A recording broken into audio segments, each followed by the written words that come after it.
Assalamualaikum warahmatullahi wabarakatuh. Perkenalkan, nama saya Jasa Gilrianti, NPM 191415103 dari jurusan Kehutanan Fakultas Pertanian Universitas Lampung. Di sini saya akan melakukan presentasi mata kuliah penangkaran flora dan fauna mengenai perancangan komunikasi pemasaran terpadu untuk fasilitas baru Kebun Binatang Surabaya. Baik, untuk pokok bahasan yang akan saya bahas di sini yaitu yang pertama, pendahuluan, yang kedua, metodologi, yang ketiga, hasil dan pembahasan, dan yang keempat adalah kesimpulan. Baiklah, mari kita lanjut dengan yang pertama yaitu pendahuluan. Latar belakang, Kebun Binatang Surabaya atau KBS adalah salah satu kebun binatang yang populer di Indonesia.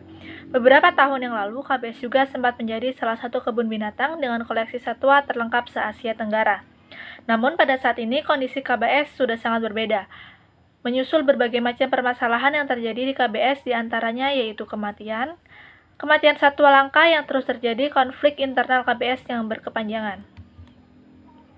Konflik internal yang tak kunjung selesai membuat keadaan KBS menjadi kurang terurus, akibatnya banyak satwa koleksi KBS yang mengalami kematian.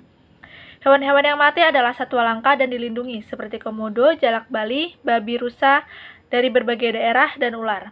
Hewan mati karena kurang diurus oleh pegawai setempat.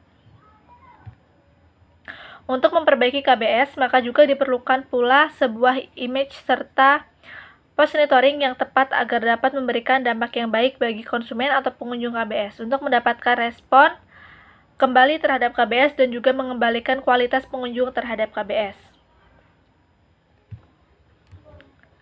Dari grafik juga terlihat penurunan jumlah pengunjung KBS dari tahun ke tahunnya. Penurunan ini diantara lain disebabkan oleh citra KBS sendiri yang menurun di masyarakat. Saat ini Pemkot Surabaya selaku stakeholder ke depan berupaya untuk mempertahankan dan membangun kembali citra KBS menjadi tempat wisata yang dapat membanggakan warga Surabaya itu sendiri. Tujuan penelitian yang pertama yaitu untuk mengkomunikasikan unique selling proposition KBS sebagai tempat untuk berkumpul yang menyajikan suasana baru di dalamnya. Yang kedua yaitu untuk memperbaiki citra KBS, yang ketiga untuk mendukung program peningkatan pengunjung oleh pengelola KBS, dan yang keempat yaitu untuk meningkatkan hubungan baik dengan masyarakat Surabaya. Baik, selanjutnya yaitu metodologi. Metodologi yang pertama yaitu lokasi bertempat di Kebun Binatang Surabaya. Metode penelitian menggunakan metode wawancara, dan metode pengumpulan data menggunakan metode observasi di lokasi setempat. Kemudian selanjutnya yaitu hasil dan pembahasan. Hasil dan pembahasan yang pertama yaitu mengenai hasil observasi karakteristik target audiens, yaitu berpikir modern, cenderung metropolis, punya kepedulian terhadap karir dan pergaulan, berjiwa dinamis, seorang yang aktif, lebih senang mencari informasi sendiri, selalu merencanakan segala pekerjaannya dengan baik, takut menghadapi kegagalan, pekerja keras, dan cenderung konsumtif. Kemudian yang kedua yaitu tentang unique selling proposition Kebun Binatang Surabaya. Lokasi yang strategis terletak di pusat kota Surabaya, menyediakan tempat untuk berkumpul bersama teman dengan suasana yang unik karena berada di sekitar alam liar yang dikelilingi oleh hewan-hewan. Kebun binatang yang memiliki underwater SeaWorld di Surabaya. Selanjutnya yaitu alur penentuan konsep. Konsep komunikasi yang akan digunakan dalam perancangan integrated marketing communication KBS harus menyesuaikan dengan insight dari target audiens dan juga pesan marketing yang ingin disampaikan oleh pihak KBS itu sendiri.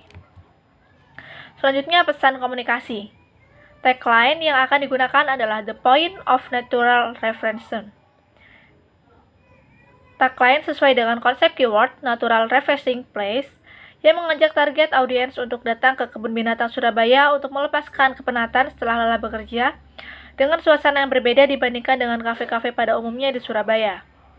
Yang selanjutnya yaitu Consumer Journey. Untuk menentukan bagaimana penyampaian ide yang sudah dibentuk di atas ke dalam media-media yang akan digunakan, maka diperlukan perencanaan yang baik agar dapat menghasilkan point of kontak yang dapat menjangkau sasaran dengan tepat dan juga bersinergis satu sama lain dari setiap media. Diperlukan list aktivitas dari TA. Selanjutnya yaitu gambar 5 tentang perencanaan point of contact. Consumer Journey inilah yang digunakan untuk membuat list agar dapat diteruskan untuk menentukan media yang akan digunakan. Consumer journey ini juga digunakan untuk menentukan berbagai skenario point of contact tersebut. Selanjutnya gambar 6 tentang skenario point of contact pada hari kerja. Melalui riset AIO kepada target audiens, pekerja kantor didapatkan skenario point of contact seperti bagian di samping ini. Selanjutnya desain final. Pesan yang disampaikan dalam iklan cetak juga fokus pada tempat untuk berkumpul dengan suasana yang dalamnya, yaitu Natural Refreshment Place, yang sangat sesuai dengan suasana di Kebun Binatang Surabaya. Selain itu, iklan cetak ini diwakili oleh tagline The Point of Natural Refreshment, yang berarti Kebun Binatang Surabaya adalah suatu titik untuk melepaskan kepenatan dengan menawarkan suasana yang alami di kota Surabaya. Cetak majalah ini menggunakan konsep before and after sehingga memberikan efek kejutan kepada target audiens yang melihat iklan ini. Selanjutnya yaitu implementasi pada majalah dan koran. Iklan media cetak akan ditampilkan di koran yang sebagian besar target audiens berlangganan. Sedangkan pada majalah akan ditempatkan di majalah yang sering terdapat di kedai kopi Surabaya dan juga terdapat di majalah khusus di dalam taksi. Selanjutnya implementasi pada billboard. Menggunakan billboard dengan jenis Trivision. Billboard yang dapat menyimpan hingga 3 gambar di dalamnya sehingga konsep komunikasi yang sebelumnya telah dibangun di iklan cetak dapat berjalan juga di media ini. Yang selanjutnya yaitu kesimpulan. Kesimpulannya yaitu strategi integrated marketing communication ini sebagai pemberi informasi kepada masyarakat tentang perubahan KBS.